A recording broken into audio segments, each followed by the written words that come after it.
Hello and welcome to another Atypical Philosopher video with myself, Jonathan M.S. Pierce. This is the Ukraine War Update Extra with lots of juicy nuggets to talk about with regard to the war in Ukraine. And my goodness, there's a lot to talk about today. I will try and rattle through everything I have to say. Whew. Okay, where do we start? Well, lots of help from lots of countries. Let's start with the US, who have pledged another $275 million in military aid. What does this include? Well, a quick rundown will be ammunition for HIMARS. Obviously, that's key. They're using HIMARS an awful lot, and it's incredibly potent and has high strategic value. High precision artillery shells, things like Excalibur shells and whatnot. Remote mine systems, Humvee armored vehicles, and small arms ammunition. Of course, things like small arms ammunition super important, but can sometimes get forgot about in the desire for these big systems. You still need all the usual stuff that you're using. Also worth noting that USAID handed over, as in the organization USAID, and it handed over 100 generators to 22 Ukrainian communities, which will help ensure operation of hospitals, schools, government agencies if infrastructure is damaged by Russian attacks, which of course it is. So, lots of aid coming from America, and that's all fantastic. But let's not also forget aid coming from elsewhere. Let's have a look at Italy. Interesting photos are starting to appear of Italy, self-propelled guns, the M109L, Italian modernization of the American 109, M109, with a gun from the FH70. Which are being taken somewhere and on which there are interesting markings. This is not to be confused. So this is a little bit hasty there. That's not to be confused with a Ukrainian flag. That is some kind of Italian heraldry symbol, historical, or something to do with some geographical indication pertaining to Italy. But this is still, really well received. Italy's decided to donate Otto Melara M109L 155mm self-propelled howitzers to Ukrainian army. So these are being modernized. They're being sent somewhere to be sort of brought up to standard and then being sent on to Ukraine. So that's fantastic from Italy. And Meloni, who is the new sort of right-wing leader in Italy, is putting money where her mouth is, or at least her sort of military administration are. And here's some M777. So I just thought this is, before I talk about other military aid, this is just the sorts of pieces of kit that are being handed over. But this is it being set up. It's just interesting to see this. So it's being pulled along by its barrel, not by the back. And this is, look at how many people actually have to be involved in setting this piece of kit up. Obviously, the M777 is a very useful piece of kit compared to some of the older Soviet era artillery that was being used. But yeah, it takes a lot of time. Go about setting these things up. There you go, and there it is, looking dangerously majestic, or majestically dangerous. So here we've got what? There looks to be about 8 people involved here. Now, what they need to do with artillery is the kind of shoot and scoop, but it's a lot more difficult with artillery. So here they will fire a bunch of rounds off, but then, of course, those rounds can be detected and the trajectory can be calculated such that counter battery will then attack that position. So they fire only a few, hook it back up and move on. So the quicker you can get that process done, the safer you are from counter battery. And this is the advantage of something like HIMARS system, or these GMLRS systems that can literally shoot and scoot. You just rock up on the road or anywhere, get your coordinates in, fire the rockets, and drive off almost straight away. Okay, let's move on to Lithuania. Lithuania is strengthening the readiness of the Lithuanian Army Reserve. By the end of this year, each of the 26,000 active reserve soldiers will be assigned to a military unit and will be called to serve or refresh their skills. And Lithuania has urgently sent equipment to Ukraine for the repairing of the power stations and gas pipelines damaged by Russians in the course of the Holodomor plan. So this is, the attack of or the electricity distribution network. That was reported by the electricity operator Litgrid. Thank you so much, Lithuania. So that's really useful. All this kind of stuff. It's not just about weapons. It's about keeping Ukraine operational. Um, Canada, and this is not only Canada's done more. There's a bunch of other stuff Canada is doing as well. But here's just one example: Canadian Armored Combat Support Vehicles (ACSV), which are intended for Ukraine, began to arrive in Europe from Canada. The Canadian government noted that the armed forces of Ukraine will receive 39 of these. So that's fantastic, and they look pretty decent to me. I will have to look at the specs. Sorry, just time for a cup of tea, a little drink of tea, keep me going.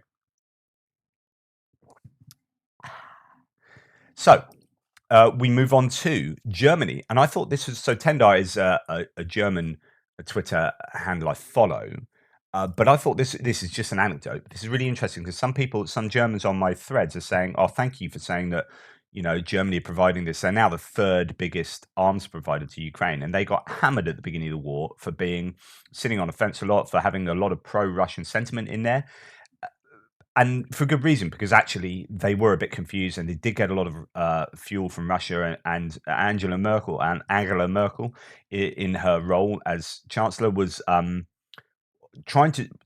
You can't blame her for this. Like, people are having a go at her, saying, "Oh, Germany, you're in this position because Merkel was cozying up to Russia." No, she's trying to do the right thing, which is how you change Russia. It failed, right? But this is the right idea. How you change Russia is bring them into a globalized community and say, come and do work with us, and this is how globalization works, and this is how free market capitalism works, or at least some kind of mixed economic model like social democratic models of Norway and Sweden and whatnot.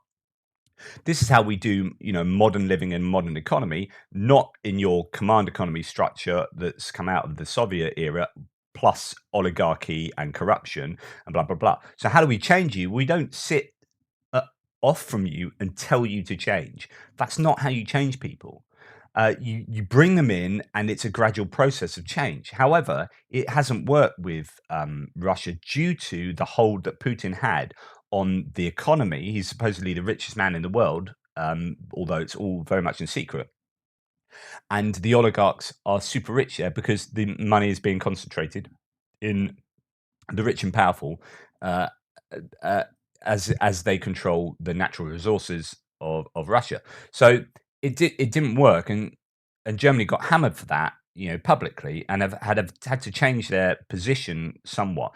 But the original intent was noble. Was in my opinion, and you can call me out, whatever. But it's like, how do you change Russia? This is how you change it. That to me is a sensible approach, even though it didn't work then. Well, so to get onto what is saying here, when I compare the political debate and talk shows in Germany today with, for example, last year, it is so good to see that pro-Russian voices have totally vanished. The occasional pro-Russian stupidity I'm used to seeing on a regular basis before has almost entirely evaporated, and that is a really interesting observation there. And anyone who's German who watches this, I'll be interested in your views on this. And firstly, what I said about Merkel and her being demonized unfairly, and the approach of trying to get Russia on side. Yes. So what Germany did wrong was put all their eggs in one basket, and it's about diversification of your energy portfolio, isn't it? So if you're going to get all your stuff from Russia because you can get it really cheap, then brilliant, you can get it cheap if you think Russia are all right and they're going to come on side in some kind of long-term strategy. But then if it all goes sour, all your eggs are in that basket, and Russia control your energy. So that was a poor decision. It's all about, in my opinion, diversification, and it's all about getting things like new builds having solar panels on top of their houses. Like, that to me makes sense. If you can get localized energy production right across your country, and some people keep attacking me for being like a green Nazi. It's like, come on, grow up. But if you're talking literally about economy and economic strategy and energy strategy, like, the safest thing to do is obviously be energy independent. That's possibly impossible for a lot of countries who don't have the natural reserves or the capability to produce large scale power and generate large scale power. But certainly, to some extent, you can get renewables in houses. That means there's some degree of self-sufficiency, and then you start getting the big generation for your industry from stuff like maybe nuclear, that is used effectively and safely, or other forms. But it's about diversifying your portfolio. So there. And I think you know, that's where Germany went wrong. Here's some guy. I don't speak Ukrainian here, but so this tweet is about him sharing his impressions of working with this 203mm self-propelled gun, the 2C7 Peony. So he seems to be fairly happy about it. Thumbs up. That means nothing to me. What I'm interested in, and I keep saying this, is look at how much kit this guy has got and look at how good the kit is. And you compare this to so many Russian soldiers who are complaining they don't have squat, right? This guy has got it, and he's got a DSLR as well there, a digital camera. I'm sure he's got like some video. He's got like he's almost like a broadcaster here, but he's stacked with ammunition. He's got proper, you know, helmet. He's got kit that's looking in really good nick, and he's got a lot of tech on him. This is just, every time I see videos like this, I see a stark contrast between these guys and the Russians, and I think that's really indicative. And it's often about looking at the small details that give you a sense of the larger things going on. So anyway, I just thought that was interesting to point out. Tell me if I'm talking rubbish. Now, this is a video that's been going around lots. This is a T90 being hit. Not particularly good video. It's moving quite a lot, and you can't see too much detail. But the T90 is the best Russian tank there is.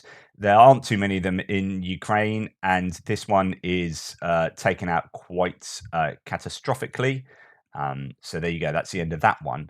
And anyway, that's just been doing the rounds because there isn't an awful lot of footage of T90s at all, you know, either being used, let alone, you know, being destroyed. But some people saying that this might explain why it reported 38 tank kills in 2 days this week. So the figures have been pretty bad for the Russians lately. But again, that is according to the Ukrainians, so take that with a pinch of salt.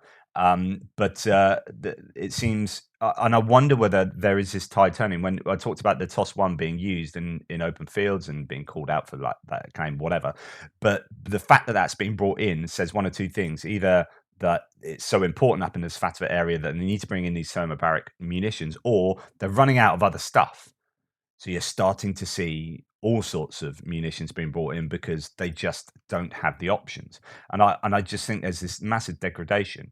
You're starting to see T90s getting captured and getting blown up. You're starting to get rumors about a lack of artillery and ammunition and shelling being a lot quieter in certain areas. Is this because there is a tipping point of degradation? Okay, so Tendar then says here, connected to that point, is the loss was very costly for Russia. Here are two MSTA-S, and if I'm not mistaken, then one of them is 2S33. Russia has only 30 pieces, maybe even less of that version. Together with the destroyed T80 there, we are looking at $7 million of lost equipment. So what he's saying is just in this little video, I mean, we keep seeing videos like this, right? And I can show you endless numbers of destroyed bits of munition, right? Destroyed bits of mechanized equipment. But each one of these is a cost, a replacement cost that if Russia are going to be fighting another battle in 10 years' time, they're going to have to replace all of this. Like, the financial cost to Russia is absolutely staggering, and every single day they are bleeding in terms of the cost. It might not be the cost that they're going to pay right now, because they're not going to be building these things because they can't build them. But if they do replace all of these pieces of equipment, wow, that's a huge cost.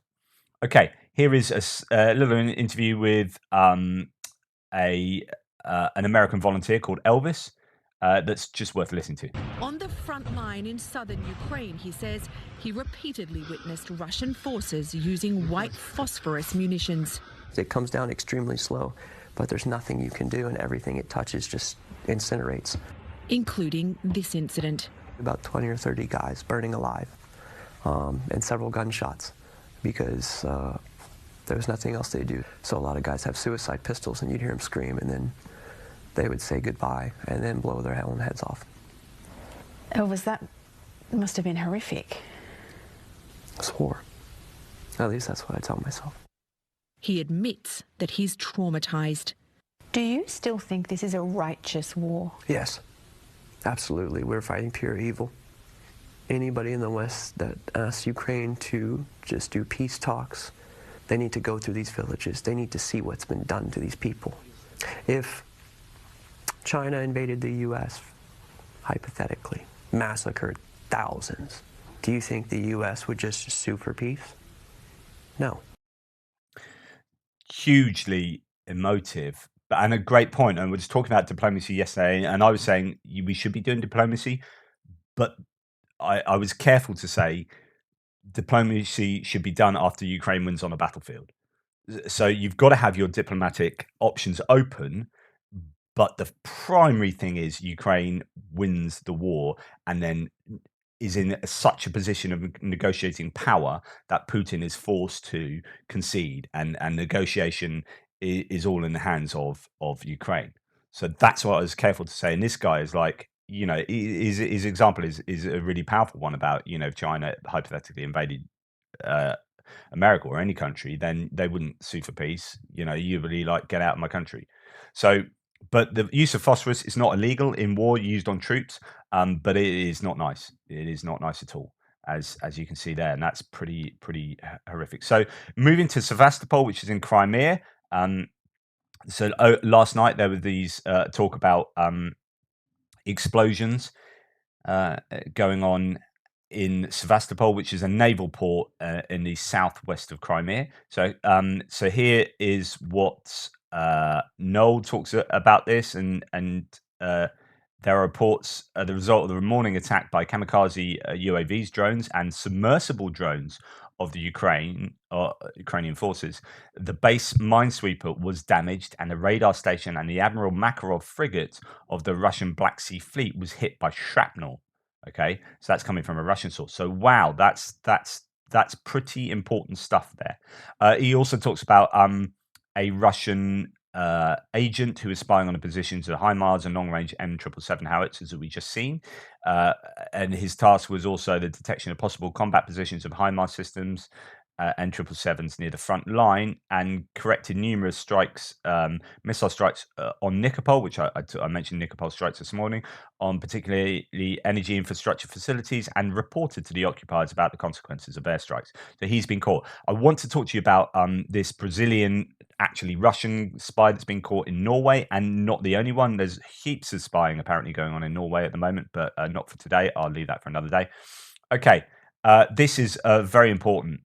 And this is Trent Telenko saying, as a former US Department of Defense procurement official, the speed of development of drone technology scares the heck out of me. Not because the US can't match it, it can and has, but because our peacetime procurement bureaucracy simply cannot operate this fast in the same cost range. So this is, as a result, he's reacting to the new Shark drone that the Ukrainians have brought out in record time. I mean, they've released this drone. They've obviously done the R&D design construction of this drone, and it's out now during this war. So during war, they produce this, and this is going to be in reaction to the Orlan 10 and Orlan 30 drones I've mentioned quite a lot of times, which are cheap as chips and have they're pretty rubbish in some respects, as in the construction of them. They're sort of gluing in or fixing in Canon cameras and keeping the on button switched on and all this kind of stuff, and they're using water bottles for petrol. But these things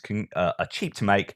They're really effective. They do such a good job of reconnaissance, and if they get shot down, they're relatively easy to make again. All those sanctions and all that kind of stuff. But Ukraine have been criticised of having nothing in reply to this, because the off-the-shelf drones that they have very, like the commercial ones, they're given loads of them, but they don't have very good range. They can't operate in sub-zero temperatures or really cold sub-zero temperatures. So operating right up there high in the sky during this time of year, they just cease to work, and so on and so forth. Whereas this kind of drone is much more along the lines of what they need, and they developed this themselves. I mean, it's got it's got a shark painted on the front and all sorts. So that's really good news. That is far more super important than you might give credit for. Okay, here's the Russian mobilized troops. This is their training. This is just worth looking at as well. Скрытой камерой нельзя снимать. У нас Спецоперация идет. Вот это наша рота, идеальная рота, которой даже автоматы не дают. Короче, вон там вон пошли, вон то стадо, их много. Они с ружьями все, с автоматами. Они будут на нас нападать. So that entire group of people over there have all got guns, and this group of people don't have a single Чем мы gun. будем обороняться? На 100 человек 50 всего. Не знаю, непонятно. Офицеры решают. Ну что они решат, непонятно тоже. В общем, будем сейчас обороняться, короче. Все. Ебать, там их много. Их вообще там очень много. И с автоматами. А нас мало. И без ничего мы тут. Ну ладно, ничего, мы справимся. Мы же русская армия. Снимаем скрытой камерой. So that tells you so much. Just the contempt these guys have, the sarcasm, the laughing at their own ridiculous situation. This is not building morale up. This is not building up confidence in your force. This is not building up skills. They don't even know what they're doing. There's no clarity. There's a bunch of officers over there having a talk. They don't have guns. I mean, what are they going to do? Run around the field going pew, pew, pew at each other? Like, it's just, this is a real problem. And though I talked this morning about these guys plugging holes along the lines, that they are somewhat useful defensively, but that's all. Like, give them a gun and say, right, you guys are going to support this unit in defending this town. If anyone runs at you, shoot them, you know, type thing. But they wouldn't be able to do any sort of tactical offensive that requires, you know, huge amounts of training and knowledge. Just not in that place. So the Russians are only laying themselves up for a defensive campaign going forward. But a lot of those troops will be next to useless. And this is this is what I talked about earlier, which is the claims that there are 3 lines. Well, this says only 2 lines, but I've seen other claims that there are 3 lines of troops. Some saying, so this is an article in the Daily Beast saying that there's a line of, so I think here it's probably mobilized troops behind more experienced troops, and if the mobilized troops run away, then the experienced troops are supposed to shoot them. But actually, I've heard that there are 3 lines. So prisoners first, so people that are in the Wagner PMC that have been brought out of prisons, and we've already heard that some of those have been shot for trying to run away. Literally, it's already happened. So you get 3 lines, you get prisoners, and then mobilized troops, and so they shoot the prisoners if the prisoners try to run away, and then the experienced troops right behind them all shoot any of them if they run back. And it's all just like, that's how you're doing war. Like, whew, where's your belief in your own troops? Where's your morale? Where's your high quality training? It's just none of that's there. Okay, this guy's made short clips with subtitles to push back against Russian propaganda points. Here's Igor Gherkin, aka Strelkov, who's now actually in a volunteer unit, although he last seen in Rostov, not actually in Ukraine, admitting in 2015, so he was a guy who was in charge of the forces in the Donbass, that Russia seized Crimea by force, not popular revolt. So the idea that they had this, what is it, 93%, was it? Something like that. Referendum, of course, it was just a complete nonsense, not recognized internationally. But he admits we corralled the deputies into the hall to make them vote for succession. Николай, вы в Крыму-то когда были? Я там был 16 марта на референдуме. Пожалуйста. А я был в Крыму с 21 февраля. И вы знаете, то, что вы мне рассказываете, ну вот просто абсолютная чушь. Далее. Я не увидел, к сожалению, никакой поддержки органов государственной власти. В Симферополе я конкретно находился. Не увидел. Не было ее. Депутатов собирали ополченцы, чтобы загнать их в зал, чтобы они приняли. Чего уж там говорить-то. Да, я был одним из командиров этих ополченцев. Я это все видел изнутри, собственными глазами. So that's all you need to know. They were corralled in. I didn't see any support for local government, i.e. for Russia. I didn't see any support for that, and we had to corral people into to vote in our favour. So this brings me on to Oryx, who have been counting up losses on both sides really effectively. Fantastic open source intelligence source. But here they are now doing a new list, Lost in Lies, keeping track of Russian propaganda claims. This is so important and a really, really useful thing. So a lot of preamble there to discuss what they're doing. And then these are the sort of claims. So HIMARS. So there have been 20 different claims, 20 HIMARS claimed to have been destroyed or captured by Russia's Ministry of Defense by October the 1st. There is no visual evidence to support the loss of any HIMARS. So it appears that no HIMARS has been lost. And yet, I mean, I've heard reports that more HIMARS than have been provided have been hit. Well, 20 at the time was more than they had provided. So there you go. Harpoon launchers, 5 Harpoon launchers claimed to be destroyed. There's no visual evidence. M777, 33. A total of 10 have actually currently been visually confirmed to be destroyed. 1,000 Bayraktars claimed to have been destroyed by Russian state TV as of 30th of June 2022. I mean, it's just absolutely incredible. So this is just a really interesting. It's only just started this lift of 326 aircraft, whereas visual evidence supports 52 aircraft. 163 helicopters, 20. You know, the difference between reality and, okay, there may be more. These are conservative estimates because it's only confirmed visual evidence of these. But let's double that to 40, right? Let's say that 40 helicopters have actually been lost. Russia claims 163. They're inflating by, at the very least, like 4 times. It just...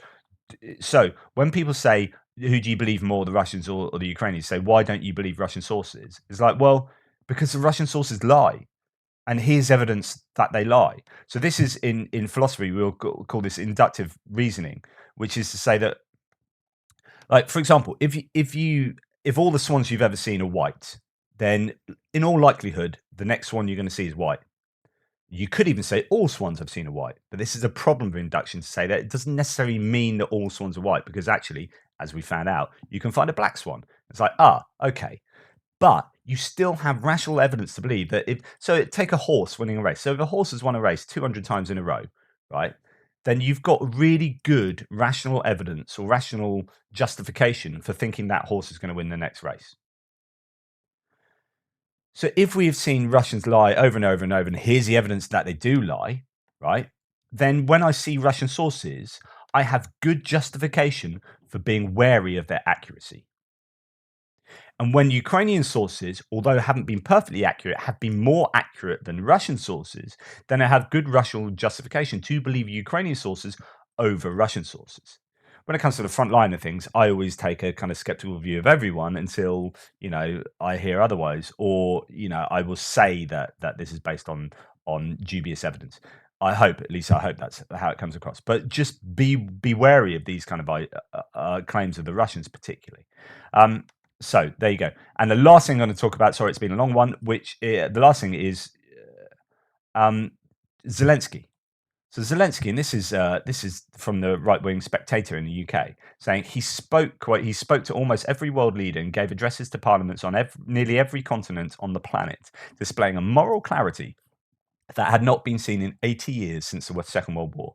So this is like praising Zelenskyy. I mean, goodness me, like he literally has done speeches to virtually all the parliaments, certainly the ones that matter in the world, and has spoken to world leaders and has been a fabulous communicator. And this is the idea that he's using his television experience, using his strengths, playing to his strengths. And this is really good. And you look at this, right, which is a really good speech. So this is a mind-blowing anti-Nazi oratory from Zelenskyy tonight, one of his greatest addresses. It is a really good address. But this is the power of this kind of media. So he is an actor. I mean, look, he's probably eaten extra chalk this night and smoked another 20 Gauloises. So he's got that husky voice, but some of the speech is poetry, and he's got the music going on behind. So it's just like you are being manipulated, yes, but this is what you want a wartime leader to do. You want to be uplifted by this and to have a real clarity in who the bad guys are and who you want to be rooting for. Like, you compare this to like what Putin is doing, and it's just worlds apart. And like so this is the social media war, right? Who is winning the social media war? Does this guy win by this going viral, or does Putin win by saying whatever Putin does? And the answer is pretty clear. So I will play this in its entirety, but just think about think about the lighting, think about the camera work, think about the music, think about his words, and it's brilliant. But it is all coming together in yes, you can say manipulation, but this is how to do communication. Доброї ночі, воїни світла. Енергійний народ, що завжди заряджений на боротьбу. Завершується її 246-й день. Ми продовжуємо свій спротив. Агресор продовжує свій терор. Нас знову атакують з неба зграя їхнього вороння.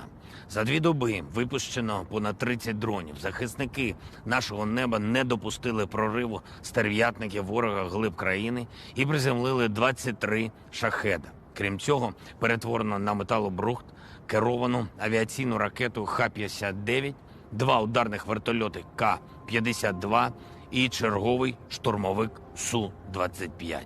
Загалом, за цей період Росія здійснила 4,5 тисячі ракетних ударів і понад 8 тисяч авіанальотів. Але ми боремось, будемо збивати більше. Я дякую вартовим нашого неба. Також дякую всім, хто долучився до збору коштів на ловців ось таких шахедів. Лише на платформі United 24 це 665 тисяч людей з 70 країн світу. Спільними силами ми неодмінно будемо підрізати крила всім металевим потворам, скільки би і звідки би їх не летіло в напрямку України. Ворожі літаки будуть падати, ворожі вертольоти будуть падати, шахеди будуть падати. Не впаде тільки український народ. Героїчний народ, який точно увійде у світову історію. Власне, як і цей день, він вже історія. На годиннику вже за північ, на календарі вже 28 жовтня. Щороку в цей день ми відзначаємо звільнення України від нацистських окупантів. Ми віддаємо шану українцям, які боролись і перемогли нацизм у роки Другої світової війни. Сьогодні ми робимо це, тримаючи в руках не квіти, а зброю. Сьогодні зберегти пам'ять про подвиги наших предків означає захистити їхні здобутки. Ми згадуємо вигнання нацистів, наближаючи вигнання рашистів. Зло, що здавалося у And there you go.